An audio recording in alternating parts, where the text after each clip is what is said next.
Nuclear chemistry के इस course को आपने सबसे पहले 3 पार्ट्स के अंदर डिवाइड किया। पार्ट ए के अंदर आपने पढ़ा कि आखिर न्यूक्लियस का साइज क्या होता है, न्यूक्लियस की रेडियस आप लोग कैसे निकालते हो, और उसके बाद आपने देखा था कि आखिर न्यूक्लियस के रेडियस की आपके पास एप्लीकेशंस क्या क्या होती है। फिर आपने पढ़ा था कि आखिर मास डिवाइड क्या होता है, बाइंडिंग एनर्जी क्या होता है और N/P रेशियो क्या होता है, और साथ ही आपने देखा था कि आखिर न्यूक्लियस की स्टेबिलिटी किन किन फैक्टर्स के ऊपर डिपेंड करती है। फिर आपने पढ़े थे कुछ मॉडल आप लोग वहां पढ़ चुके हो, लिक्विड ड्रॉप मॉडल को भी, शेल मॉडल को भी और फर्मी मॉडल को भी। उसके बाद आपने स्टार्ट किया था पार्ट बी को, और पार्ट बी में आप लोग बात कर रहे थे न्यूक्लियर रिएक्शंस की। तो आपने पढ़ी पहले कुछ बेसिक रिएक्शंस, फिर आप लोग पढ़ रहे थे इवेपोरेशन को, स्पिरेशन को, स्ट्रीपिंग को, फ्यूजन को और फ्यूजन को। फिर आपने स्टार्ट किया था पार्ट सी, और पार्ट सी में आप लोग बात कर रहे थे रेडियो एक्टिव एलिमेंट्स की, रेडियो एक्टिविटी क्या होती है, रेडियो एक्टिविटी यूनिट क्या होती है, डिके काइनेटिक्स क्या होता है और हाफ लाइफ क्या होता है। सारी बातें आप लोग अभी तक कर चुके हो। आज हम लोग बात करने वाले हैं कि आखिर एवरेज टाइम पीरियड आप लोग कैसे निकालते हो किसी एलिमेंट का, और उसके बाद हम लोग बात करने वाले हैं कि आखिर सोडी-फजान रूल क्या होता है। तो स्टार्ट करते हैं इस लेक्चर को।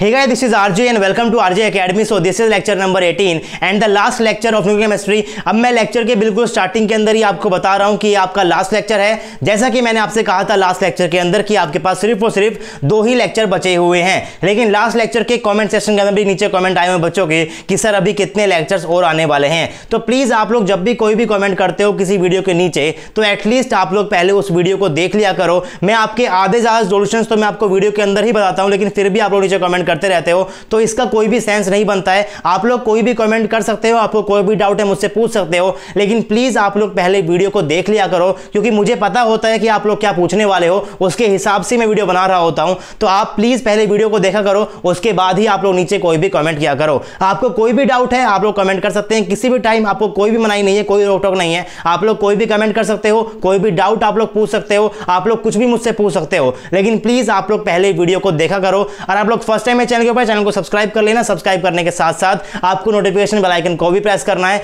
ताकि जब भी मैं यहां पर कोई वीडियो अपलोड करूं आपके पास नोटिफिकेशन पहुंच जाए और आप उसको सबसे पहले देख पाओ। अब नोटिफिकेशन आने का मतलब यह नहीं होता है कि नोटिफिकेशन आया आप लोग वीडियो को खोलो, आप लोग कमेंट सेक्शन में जाओ और पूछोगे सर कितने लेक्चर्स और आने वाले हैं। एटलीस्ट आप लोग पहले वीडियो को देखा करो, उसके बाद ही आप लोग नीचे कमेंट किया करो। आज हम लोग पढ़ने वाले हैं कि आखिर एवरेज लाइफ टाइम क्या होता है किसी भी एलिमेंट का। आपको पता है कि आपके पास किसी एक पर्टिकुलर एलिमेंट के अंदर बहुत सारे एटम्स होते हैं, और एटम के अंदर बस यहां पर क्या होने वाला है, अंदर एक न्यूक्लियस भी होता है, और इस न्यूक्लियस के अंदर आपके पास ऑटोमेटिकली क्या होता है, कुछ ना कुछ डिके हो रहा होता है। अगर ये न्यूक्लियस अनस्टेबल होता है तो आपके पास जो रेडियो एक्टिव एलिमेंट होते हैं उसके अंदर जो एटम्स होते हैं उसके पास क्या हो रहा होता है, बस अपने आप से ही रेडियो एक्टिव डिके हो रहा होता है, जिसकी वजह से कुछ टाइम के बाद आपका जो एलिमेंट है वो खत्म हो जाएगा। लेकिन ऐसा नहीं होता है कि आपके पास यहां पर जितने भी एटम हैं ये सभी के सभी एटम बिल्कुल एक ही टाइम के ऊपर बिल्कुल खत्म हो जाते हैं। ऐसा नहीं होता है। ऐसा हो सकता है कि आपके पास जो 2 एटम है पहले खत्म हो जाए, फिर आपके पास ये वाला खत्म हो, फिर आपके पास ये खत्म हो। तो इसलिए आपको जरूरत पड़ती है एवरेज लाइफ टाइम की, जिसको हम लोग पढ़ने वाले हैं आज की इस क्लास के अंदर। आप लोग ऑलरेडी पढ़ चुके हो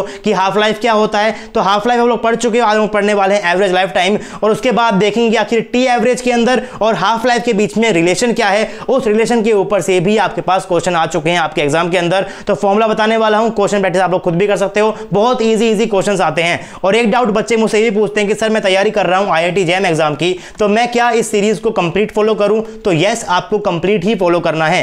न्यूक्लियर केमिस्ट्री IIT जैम के लिए और CSIR नेट के लिए आपका जो सिलेबस होता है वो ऑलमोस्ट सेम ही है। बस डिफरेंस ये होता है कि आपके पास जो लेवल ऑफ क्वेश्चंस होते हैं उसमें थोड़ा सा 19-20 हो सकता है, 19-20 हो सकता है। आपके पास IIT जैम में थोड़े से इजी क्वेश्चंस आएंगे, यहां पर क्या होता है थोड़े से हार्ड क्वेश्चंस आते हैं। और ऐसा भी नहीं है कि CSIR नेट के अंदर हमेशा हार्ड क्वेश्चंस ही आते हैं, आपके पास इजी क्वेश्चंस ही आते हैं। सिलेबस ऑलमोस्ट सेम होता है न्यूक्लियर केमिस्ट्री का, CSIR नेट के लिए, IIT जैम के लिए, गेट के लिए, बार्क के लिए, टीफर के लिए। तो अगर आप लोग IIT जैम की तैयारी कर रहे हो तब भी आपको न्यूक्लियर केमिस्ट्री के 18 लेक्चर्स ही फॉलो करने हैं, जो मैं आपको देने वाला हूं RJ एकेडमी के YouTube चैनल के ऊपर। और आप लोग फर्स्ट टाइम आए हो, प्रीवियस लेक्चर्स नहीं देखे हैं, तो आपको ज्यादा कुछ नहीं करना है। आप लोग जा सकते हो डिस्क्रिप्शन बॉक्स के अंदर, वहां पर आपको लिंक्स मिल जाएंगे, या फिर आप लोग जा सकते हो RJ एकेडमी के YouTube चैनल के ऊपर, वहां पर जाकर प्ले सेक्शन के अंदर आपको मिल जाएगी न्यूक्लियर केमिस्ट्री का प्लेलिस्ट। स्टार्टिंग से ऑन कर लो, सब कुछ आपको समझ में आएगा। बिल्कुल बेसिक से मैंने आपको हर छोटी छोटी बातें बताई हुई है। तो स्टार्ट करते हैं अपने इस आज के लेक्चर को मैंने यहां पर लिखा हुआ है that average life time it is obtained by multiplying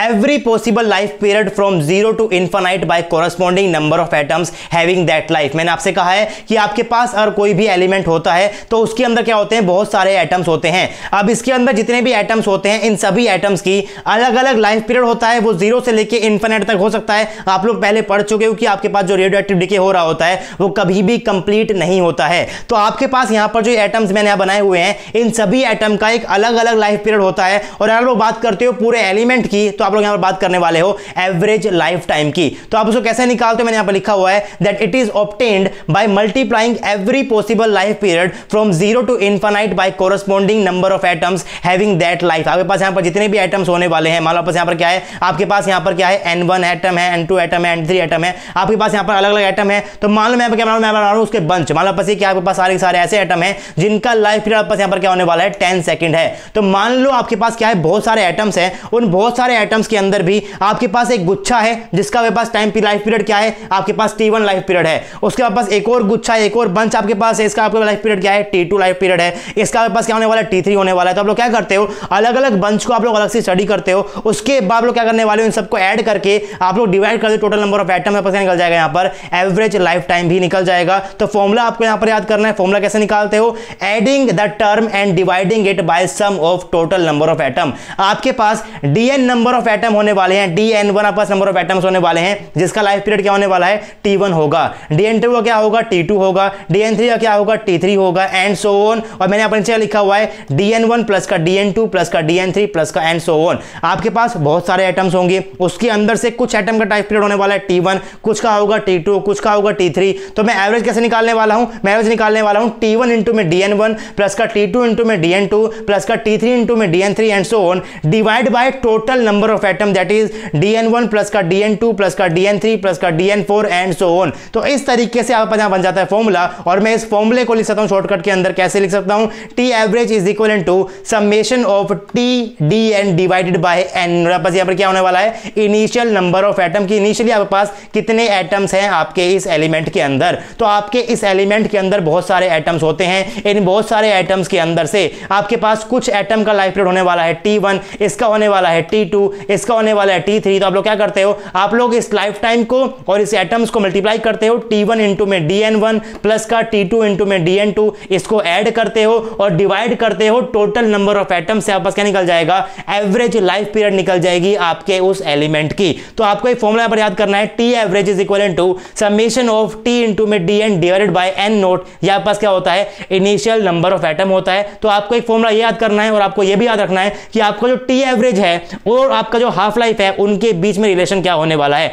तो रिलेशन को हम लोग ड्राइव करते हैं, मैंने यहां पर लिखा हुआ है that an atom may have life time from 0 to infinite, so we write that T average is equal to 1 by n note into में इंटीग्रल ऑफ T इंटू में dn, 0 से मैंने लगा दिया, मैंने यहां पर लिमिट लगा दी है। तो आपके पास यहां पर समेशन था, मैंने क्या कर दिया, इसको मैंने कन्वर्ट कर दिया इंटीग्रेशन के अंदर, और मैंने यहां पर क्या लगा दिया है, मैंने यहां पर लगा दिया लिमिट्स 0 से इनफाइनाइट की, क्योंकि आपके पास यहां पर क्या है, आपके पास यहां पर बहुत सारे एटम्स होने वाले हैं। तो आपके पास यहां पर जो एटम्स होने वाले हैं, इन एटम्स का जो लाइफ पीरियड होता है ये 0 से लेकर इनफाइनाइट तक वेरी कर सकता है। आप लोग पढ़ चुके हो कि आपके पास यहां पर फॉलो होता है फर्स्ट ऑर्डर काइनेटिक्स, और according to first order kinetics आपके पास जो कंप्लीट डिके है वो कभी भी नहीं होता है। दैट मींस आपके पास कुछ ऐसे एटम्स हो सकते हैं जिनका लाइफ टाइम क्या होने वाला, बस इनफाइनाइट होने वाला है। इस तरीके से मैंने क्या बनाया हुआ है, फॉर्मूला बनाया हुआ है, T average is equal to 1 upon में n note integral of T into में dn, लिमिट में क्या सेट कर दिया, 0 से इनफाइनाइट क्या कर दिया, लिमिट सेट कर दिया। मैं इसको क्या बोल रहा हूं, इक्वेशन नंबर 1 बोल रहा हूं। तो अब मैंने आगे यहां पर क्या किया, मैंने इसको सोल्व किया हुआ है। Also we know rate is equal to minus का dn by dt is equal to lambda into में n। इसको आप लोग पढ़ चुके हो लास्ट लेक्चर के अंदर। आई होप कि आपको आता होगा, आपको पता होगा कि आपके पास जो रेट होता है वो आपका डायरेक्टली प्रोपोर्शनल होता है कि आपके पास उस पर्टिकुलर टाइम के ऊपर कितने नंबर ऑफ एटम होते हैं। मैं क्या कर दूंगा, माइनस का dn by dt is equal to lambda into मैंने बस क्या होता है, डी के कांस्टेंट होता है। तो आई होप कि आपको ये लिखना यहां पर आता होगा। मैं इसको क्यों लिख रहा हूं, क्योंकि आपके पास पहले क्या बना हुआ है, आपके पास यहां पर बना हुआ है T average is equal to 1 by n note integral of T into में dn। आपके पास यहां पर वेरिएबल क्या है, T है, और यहां पर क्या है, dn है। तो आपको इस dn को कन्वर्ट करना पड़ेगा किसके अंदर, dt के अंदर कन्वर्ट करना पड़ेगा, तभी आप लोग इस इंटीग्रल क्या कर पाओगे, सोल्व कर पाओगे। तो आई होप कि आपको समझ में आ गया होगा कि मैं इस रिलेशन का यहां पर क्यों यूज कर रहा हूं। मैं इसको यहां पर इसे यूज कर रहा हूं ताकि मैं अपने dn को dt के अंदर कन्वर्ट कर सकूं। बस क्या बन जाएगा, माइनस का dn by n is equal to lambda into में dt, दैट मींस माइनस का dn is equal to n into में लैम्डा इंटू में dt। और अगर आपको यहां पर इंटीग्रल ऑफ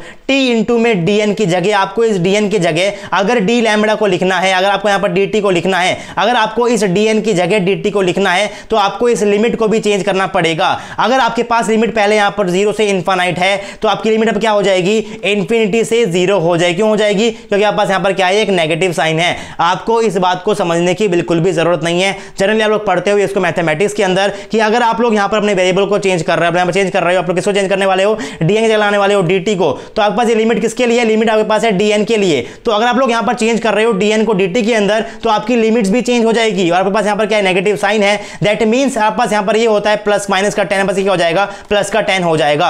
अगर आपके पास यहां पर लिमिट होने वाली है 0 से इनफिनिटी, लिमिट क्या हो जाएगा, बस इनफिनिटी से 0 हो जाएगी। तो इस तरीके से आपकी लिमिट भी क्या हो जाएगी, चेंज हो जाएगी। आपको समझने की जरूरत नहीं है, आपको लास्ट में सिर्फ और सिर्फ एक फॉर्मूले को ही याद करना है। पर मैंने आपको यहां पर दिखाया हुआ है कि आपकी लिमिट यहां पर क्या हो जाएगी, चेंज हो जाएगी। आपके पास यहां पर क्या बन जाएगा, T average is equal to 1 upon में n note integral of t into में dn था। मैंने क्या किया है, मैंने यहां पर इसे पुट कर दिया है n इंटू में लैम्डा इंटू में dt विद नेगेटिव। यहां पर क्या था, dn इज इक्वल टू क्या हो जाएगा, माइनस का n इंटू में लैम्डा इंटू में dt। तो मैंने यहां पर क्या कर दिया, मैंने यहां पर पुट कर दिया, dn जगह पुट कर दिया मैंने माइनस का लैम्डा इंटू में n इंटू में dt। और उसके बाद मैंने यहां पर क्या किया, मैंने यहां पर लिमिट को भी कर दिया रिवर्स, इंफिनिटी से मैंने यहां पर क्या कर दिया, उसको 0 कर दिया है। अब अगर मैं इस लिमिट को फिर से करूंगा उल्टा तो मुझे क्या करना पड़ेगा, यहां पर एक नेगेटिव साइन लगाना पड़ेगा। तो मैंने यहां पर क्या किया है, मैंने इस लिमिट को कर दिया है फिर से उल्टा, मैंने क्या कर दिया, इसको मैंने वापस इसको कर दिया है 0 से इनफिनिट, और मैंने यहां पर क्या कर दिया है, इसको मैंने यहां पर काट दिया है। तो मैंने यहां पर क्या किया है, मैंने यहां पर इस नेगेटिव से मैंने क्या कर दिया है, लिमिट को रिवर्स कर दिया है। तो मैंने कुछ नहीं किया हुआ, मैंने यहां पर कर दिया है T average is equal to 1 upon में n नोट, इस नेगेटिव से मैंने यहां पर क्या किया है, मैंने कर दिया इसको रिवर्स, क्या बन जाएगा, 0 से infinite integral of lambda into में n इंटू में t इंटू में dt। अब लैम्डा क्या है, होता है कांस्टेंट। आप लोग क्या कर सकते हो, बाहर निकाल सकते हो, क्या निकल जाएगा, बन जाएगा आपके पास T average is equal to plus का लैम्डा अपॉन में n नोट इंटीग्रल ऑफ 0 से इनफिनिट। आपके पास यहां पर क्या है, n है, बस ये क्या होता है, n is equal to n naught e raise to the power minus lambda. पता है कि आपके पास जो डिके हो रहा होगा वापस कैसा होता है, फर्स्ट ऑर्डर को फॉलो करता है, और अगर फॉलो कर रहा है फर्स्ट ऑर्डर को, दैट में पास n क्या हो जाएगा, n is equal to n note into में e raise to the power minus lambda t। इस फॉर्मूले को आप लोग पहले भी पढ़ चुके हो। आपके पास क्या होता है, n is equal to n naught e raise to the power minus lambda t। तो मैंने कुछ भी नहीं किया है, मैंने बस कैपिटल N की जगह मैंने यूज कर लिया है स्मॉल n, बाकी आपका मीनिंग यहां पर क्या है, बिल्कुल सेम ही है। तो आपके पास यहां पर क्या बनने वाला, बन जाएगा T average is equal to plus का लैम्डा, मैंने क्या किया, मैंने इसको बाहर निकाला, पास क्या होता है, कांस्टेंट होता है, इससे कट जाएगा, बन जाएगा लैम्डा इंटू में n naught divide by n naught, cut जाएगा ये integral of e raise to the power minus lambda t t into में dt। अब लिमिट यहां पर क्या है, 0 से इनफिनिट है। एंड आई होप कि आपको इंटीग्रल सॉल्व करना आता होगा। अगर नहीं आता है तो कोई बात नहीं, आपको सॉल्व करना आना भी नहीं है, आपके एग्जाम में आएगा भी नहीं। बाकी मैंने क्वांटम केमिस्ट्री में इस टाइप के इंटीग्रल मैंने सॉल्व कराया भी हुआ है, लेकिन आपको यहां पर इसको सॉल्व नहीं करना है। आपको इसको सॉल्व करने के बाद क्या निकलने वाला है, उसको आपको यहां पर डायरेक्टली याद करना है। तो जब आप लोग सॉल्व करने वाले हो इस इंटीग्रल को, आप लोग सॉल्व करने वाले हो सिर्फ और सिर्फ इस पार्ट को, इंटीग्रल ऑफ 0 से infinite e raise to the power minus lambda t into में t इंटू में dt, क्या निकलने वाला है, ये निकलने वाला है 1 अपॉन में लैम्डा का स्क्वायर। आपके पास लैम्डा बाहर पहले से ही है, लैम्डा बाहर पहले से ही है, इससे कट जाएगा, इसके बन जाएगा T average is equal to 1 upon में लैम्डा। मैंने लिखा हुआ है directly that on solving above integration we get T average is equal to 1 upon में लैम्डा। बाकी आपको देखना है कि आप लोग किस तरीके से सॉल्व करते हो। तो मैं आपको बता चुका हूं क्वांटम केमिस्ट्री के अंदर, क्वांटम केमिस्ट्री में बता चुका हूं कि आपके पास होता है integral of x raise to the power n e raise to the power minus alpha x d. यहां पर क्या होता है, n factorial alpha raise to the power n plus 1। आपके पास यहां पर लिमिट क्या है, 0 से इनफिनिट ही है। तो आपके पास यहां पर क्या गिवन है, t raise to the power 1 e raise to the power minus alpha t into में dt। तो आपके पास यहां पर क्या है, सिर्फ और सिर्फ मैंने यहां पर पुट किया हुआ है, x मैंने पुट किया हुआ है, यहां पर सिर्फ और सिर्फ मैंने यहां पर t को पुट किया हुआ है। आपके पास यहां पर n क्या है, n आपका बराबर हो जाएगा 1 के बराबर। आपके पास यहां पर अल्फा क्या है, अल्फा इक्वल टू हो जाएगा लैम्डा के बराबर। फॉर्मूला क्या होता है, n factorial divided by alpha is to power n plus 1। मैंने क्या कर दिया, मैंने पुट कर दिया है 1 फैक्टोरियल डिवाइडेड बाय लैम्डा की पावर 1 प्लस 1, क्या बन जाएगा, बस 1 अपॉन में लैम्डा का स्क्वायर बन जाएगा। क्वांटम केमिस्ट्री में मैंने आपको बताया इसको डिटेल के अंदर, तो आई होप कि आपको समझ में आ गया होगा। बाकी क्या सॉल्व करते हैं आपको जरूरी नहीं है आपको जानना, आपको सिर्फ और सिर्फ रिजल्ट याद होना चाहिए। आपस क्या होता है वो टी एवरेज, आपस क्या बनाने वाला है, आपको बनाने वाला है T average is equal to 1 upon में लैम्डा। बहुत ही इजी रिजल्ट आया है, आप लोग इसको याद कर सकते हो। आपको इस इंटीग्रेशन को सॉल्व नहीं करना है, क्या है सॉल्व करते हैं, कोई जरूरी नहीं है, बस आपको याद करना है, आपको याद करना है T average average is equal to 1 upon में लैम्बडा। मैंने यहाँ पर लिखा हुआ है that the relation between T half and T average can now be written directly as T half क्या होता है 0.693 डिवाइड बाय लैम्बडा। पढ़ चुके हैं लास्ट लेक्चर के अंदर, आपको यही पता है कि 1 अपॉन लैम्बडा क्या होता है, अब टी एवरेज के बराबर होता है। देन क्या बन जाएगा आपके पास T half is equal to 0.693 into में टी एवरेज। तो आई होप कि आपको समझ में आ गया होगा कि मैंने किस तरीके से लिखा हुआ है T half is equal to 0.693 divide by lambda is equal to 0.693 into में टी एवरेज। अब यहां पर इंपॉर्टेंट बात यह है कि आपने जितने फॉर्मूले पढ़े हैं, चाहे आपने पढ़ा हो हाफ लाइफ का, चाहे आपने पढ़ा हो एवरेज टाइम पीरियड का, तो वो फॉर्मूले आप लोग सिर्फ और सिर्फ तभी यूज करोगे जब आपके पेरेंट न्यूक्लियाई से बनने वाला डॉटर न्यूक्लियाई बस क्या होने वाला है, ये आपका स्टेबल होने वाला है। अगर आपका डॉटर न्यूक्लियाई आगे फर्दर डिसइंटीग्रेट हो रहा होगा तो आपको इन फॉर्मूलेस का यूज नहीं करना है। उसके लिए आपके पास होते हैं अलग से फॉर्मूले जिनके ऊपर से क्वेश्चंस नहीं आते हैं आपके इस वाले पोर्शन के अंदर, लेकिन केमिकल काइनेटिक्स के अंदर कंसेक्यूटिव रिएक्शन आपके पास बहुत सारे क्वेश्चन आते हैं। तो जैसी काइनेटिक्स आपने पढ़ी है कंसेक्यूटिव रिएक्शन के लिए, सेम वही काइनेटिक्स आपके पास होने वाले हैं यहां पर इस केस के लिए, जब आपका डॉटर न्यूक्लियाई आगे क्या हो रहा होगा, फर्दर आपके पास डिसइंटीग्रेट हो रहा होगा। मैंने यहां पर लिखा हुआ है पेरेंट डॉटर न्यूक्लियस। यहां पास क्या होता है, होने वाला है पेरेंट न्यूक्लियाई, पास क्या होने वाला है डॉटर न्यूक्लियाई। यहां पास क्या हो जाएगा, अगर आपका डॉटर न्यूक्लियाई फर्दर होने वाला है डिसइंटीग्रेट, पास क्या बन जाएगा यहां पर डॉटर ऑफ डॉटर न्यूक्लियाई बन जाएगा। तो यहां पास क्या बन जाएगी, पूरी की पूरी कंसेक्यूटिव रिएक्शन बन जाएगी। आगे जाकर आपका ये भी आगे हो सकता है, वापस क्या बन जाएगा, बहुत ही कॉम्प्लेक्स बन जाएगा। आपके पास अभी तक इसके ऊपर से भी क्वेश्चन नहीं आया है, तो इसके ऊपर से तो आपके पास क्वेश्चन बिल्कुल भी नहीं आएगा। लेकिन अगर पास क्वेश्चन आया है तो आपको इसको कैसे पढ़ना पड़ेगा, जैसे आपने पढ़ा था केमिकल काइनेटिक्स पढ़ते हुए कंसेक्यूटिव रिएक्शन। तो आई होप कि आप लोगों ने अभी तक केमिकल काइनेटिक्स का लेक्चर नंबर देख लिया होगा, जैसे मैंने बात बताई थी कंसेक्यूटिव रिएक्शन के। मैं ऊपर मैं आपको यहां पर दे दूंगा आई बटन, आपने अभी तक नहीं देखा हुआ है तो उसको जाकर देख लीजिए। और आप लोग फॉलो कर लोगे इस लेक्चर को, आप लोग पढ़ लोगे कंसेक्यूटिव रिएक्शन को, तो आप लोग इसको भी बड़े आराम से कर पाओगे। मैं यहां पर आपको डेरिवेशन नहीं कराऊंगा, कैसे करते हैं कैसे हम लोग क्वेश्चन आते हैं, वो सारी बातें हम लोग कर चुके हैं केमिकल काइनेटिक्स कोर्स के अंदर। बिल्कुल सेम वही आपके पास क्वेश्चन यहां पर आने वाले हैं, बस यहां पर वो यूज करेगा एक्टिविटी का इंस्टेड ऑफ कंसंट्रेशन। और वो एक्टिविटी का यूज करेगा, मैं आपको बता चुका हूं कि आखिर यहां पर आप लोग कंसंट्रेशन की जगह एक्टिविटी का यूज क्यों करते हो। तो आपके पास यहां पर क्या बन जाएगा, अगर आपका डॉटर न्यूक्लियाई ऑल्सो डिसइंटीग्रेट, अगर आपका डॉटर न्यूक्लियाई भी डिसइंटीग्रेट हो रहा होगा तो आपको वहां पर यूज करना पड़ता है आपके कंसेक्यूटिव रिएक्शन के वाले मेथड को। आपके पास यहां पर क्या बन जाएगा, in studying kinetics of parent daughter nuclear relationship we have to focus on the specific cases. पहला केस क्या बन जाएगा, daughter formation is faster than its disintegration. आपके पास यहां पर क्या है, पेरेंट न्यूक्लियर, पास यहां पर क्या बनने वाला, डॉटर न्यूक्लियर बनने वाला है। अब आपका ये डॉटर न्यूक्लियर क्या हो जाएगा, दोबारा से क्या हो जाएगा, डिसइंटीग्रेट हो रहा है, क्या बन जाएगा, डॉटर ऑफ डॉटर न्यूक्लियर बन जाएगा। आपके पास यहां पर क्या होगा, लैम्बडा बन गया, इसका डिग्री कांस्टेंट होने वाला है, बस क्या हो जाएगा, लैम्बडा 2 क्या हो जाएगा, इसका डिग्री कांस्टेंट हो जाएगा। वहां पास क्या होने वाला था, ए से बन रहा था बी से बन रहा था, जब क्या होता था K1 होता था, क्या होता था K2 होता था। तो जैसा आप लोग पढ़ रहे थे इसको सेम आपको पढ़ना है यहां पर इसको भी। तो आपके पास फर्स्ट केस क्या बनने वाला है कि आपका जो डॉटर न्यूक्लियस है इसकी फॉर्मेशन से पहले ही क्या हो रहा है, डिसइंटीग्रेट हो रहा है। तो इसका मतलब क्या हो जाएगा कि आपके पास यहां पर जो लैम्बडा 2 है, बस क्या हो जाएगा, ये लैम्बडा 1 से बहुत ज्यादा बड़ा हो जाएगा। तो उस केस में हम लोग क्या कर रहे थे, आपको यहां पर करना पड़ेगा कुछ अप्रोक्सीमेशन, फॉर्मूला बन जाएगा, कैसे बनेगा आपको बताने वाला हूं। लेकिन आपके पास यहां बन जाएंगे 3 केस। पहला केस क्या बनने वाला है कि आपके पास जो डॉटर न्यूक्लियाई है क्या हो रहा होगा, ये बनने से पहले क्या हो रहा है, डिसइंटीग्रेट हो रहा है। दैट मींस लैम्बडा 2 क्या है यहां पर, बहुत ही बड़ा है लैम्बडा 1 से। सेकंड केस आपके यहां क्या बन सकता है कि आपके पास यहां पर जो फॉर्मेशन हो डॉटर न्यूक्लियाई की, वो फॉर्मेशन आपके पास बहुत तेज हो रही है, लेकिन आपके पास यहां पर इसका फर्दर जो डिसइंटीग्रेट हो रहा था वापस क्या हो जाएगा, बहुत स्लो हो जाएगा। दैट मींस क्या हो जाएगा, लैम्बडा 1 बड़ा हो जाएगा लैम्बडा 2 से। यहां पर क्या था, आपके पास पेरेंट न्यूक्लियर था, क्या होने वाला, डॉटर न्यूक्लियर हो गया, यहां पर क्या हो जाएगा, आपके पास डॉटर ऑफ डॉटर न्यूक्लियाई। अगर आपके पास यहां पर आपका यहां पर डॉटर न्यूक्लियाई है, अगर इसका डिसइंटीग्रेशन बहुत स्लो हो रहा है लेकिन फॉर्मेशन बहुत तेज हो रही है, यानी कि लैम्बडा 1 बहुत बड़ा है और लैम्बडा 2 बहुत बड़ा, बस क्या बन जाएगा, पास एक केस बन जाएगा, ये क्या बन जाएगा, लैम्बडा 1 बहुत छोटा लैम्बडा 2 से। आपके पास एक और क्या बन जाएगा कि जिस हिसाब से फॉर्मेशन हो रही है आपके पास डिसइंटीग्रेशन हो रहा है, बस यार ऑलमोस्ट सेम है। That means lambda 1 is almost equal to lambda 2। तो आपके पास यहां पर क्या बन जाएंगे, 3 केस बन जाएंगे। ये 3 केस हमने ऑलरेडी पढ़ लिए हैं केमिकल काइनेटिक्स के अंदर, मैंने पढ़ाया था। आपका बन रहा था A से B से C, आपका जो K1 है आपके पास यहां पर क्या होता है, K2 होता है। पास यहां पर फॉर्मूले होते हैं कि कंसंट्रेशन ऑफ A क्या होती है, कंसंट्रेशन ऑफ B क्या होती है और कंसंट्रेशन ऑफ C क्या होती है एट एनी टाइम t। उसका रिलेशन क्या होता है, K1 से और K2 से। आपने ये तीनों फॉर्मूले पढ़ लिए थे। आपके पास A क्या होता है, A is equal to A naught e raise to the power minus K1 into में t। आपके पास B क्या होता है, K1 अपॉन में K2 माइनस K1 इंटू में A naught e raise to the power minus K1 t minus का A naught e raise to the power minus का K2 t। आपके पास यहाँ पर C क्या होता है, is equal to A naught upon में K2 minus K1 K2 into में e raise to the power minus K1 t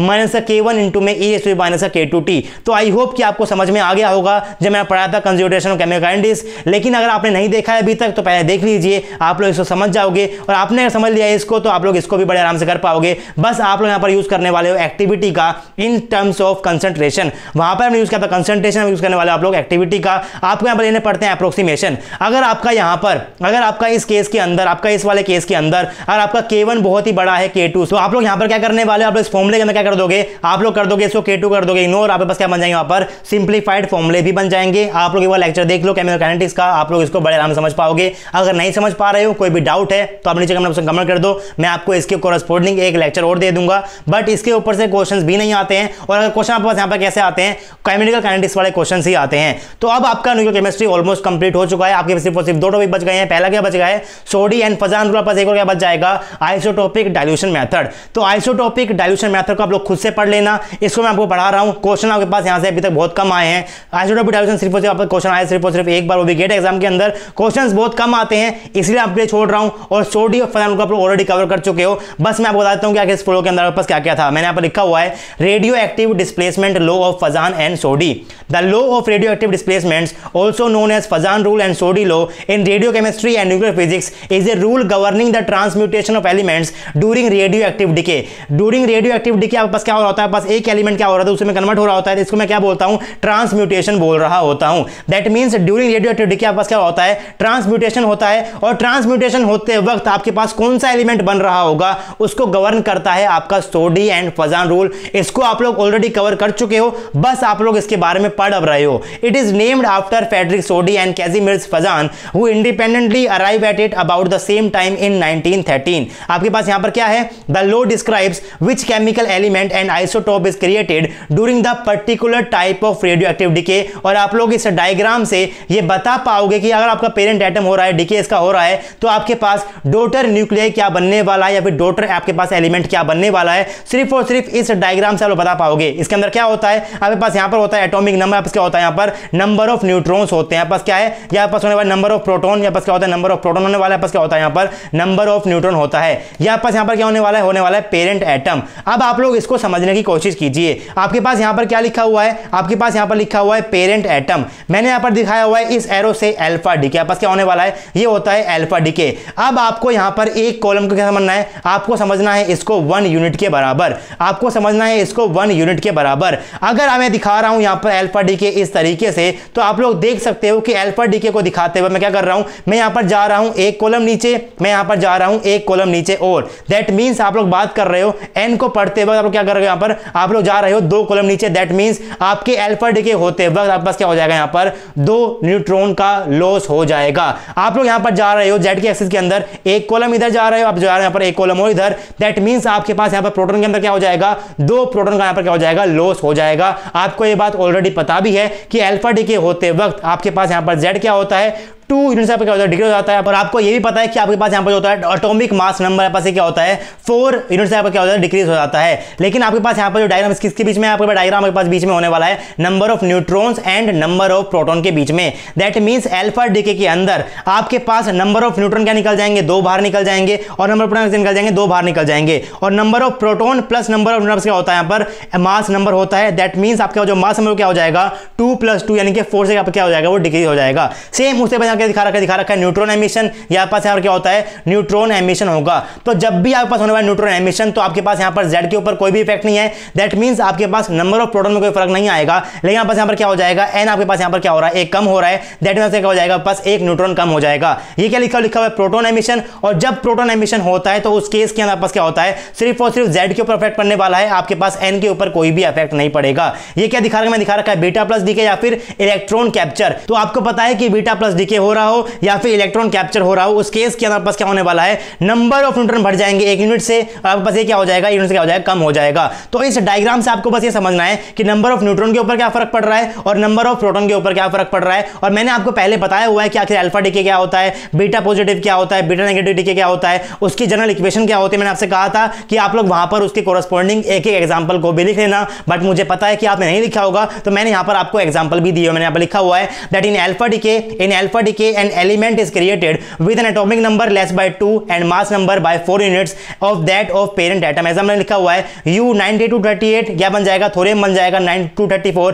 plus का अल्फा डी के पास क्या हो जाएगा, यहाँ पर उसका एक एग्जांपल हो जाएगा। In beta decay the mass number remain unchanged while the atomic number becomes greater than 1 unit than that of the parent isotope. मैंने यहाँ पर दिखा हुआ एग्जांपल भी, एग्जांपल क्या लिखा हुआ है, लेड 82 क्या बन जाएगा, बिस्मथ बन जाएगा 83 212 पास क्या हो जाएगा, रिमेन अनचेंज, यहाँ पास क्या हो जाएगा, इंक्रीज्ड बाय 1 यूनिट। पास क्या होता है, ये बीटा नेगेटिव डिके होता है। इसको आप लोग ऑलरेडी पहले पढ़ चुके हो, बस सोडी और फजान ने ये कहा था कि आपके पास हो रहा होगा बीटा नेगेटिव डिके। आपके पास ये क्या बनने वाला है, आपके जेड पे क्या फर्क पड़ेगा और आपके ए के ऊपर क्या फर्क पड़ेगा, उसको उसके लिए आपके पास अलग से क्या होता है, अलग से लो भी होता है, पहले पढ़ चुके हो, बस आप लोग यहाँ पर इसको लिख रहे हो। अब उसके बाद यहाँ पर लिखा हुआ है this correspond to beta negative decay. आपके पास डायरेक्शन में यहाँ पर लिखी हुई है, आपके पास क्या होती है, बीटा नेगेटिव डिके होती है और electron emission. The only form of beta decay which had been observed by Fajans and Soddy proposed their law in 1913, यानी कि 1913 में सिर्फ और सिर्फ बीटा नेगेटिव डिके को ऑब्जर्व किया गया था।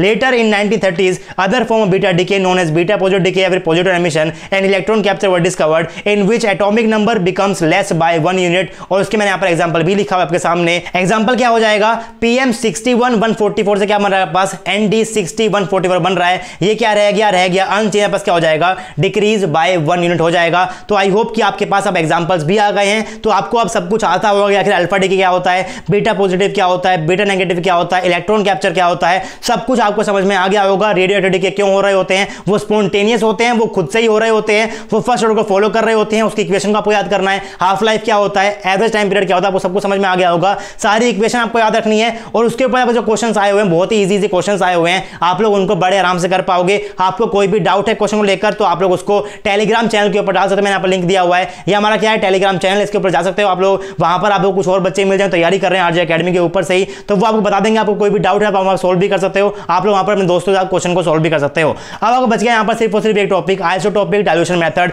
And activation analysis. इसके ऊपर से सिर्फ और सिर्फ एक ही क्वेश्चन आया है आपके गेट एग्जाम के अंदर, उसके बाद आपके पास यहाँ पर क्वेश्चन नहीं आया है। तो इस टॉपिक को मैं नहीं पढ़ाऊंगा, इसको आप लोग खुद से पढ़ने की ट्राई कीजिए, क्योंकि CSIR नेट एग्जाम को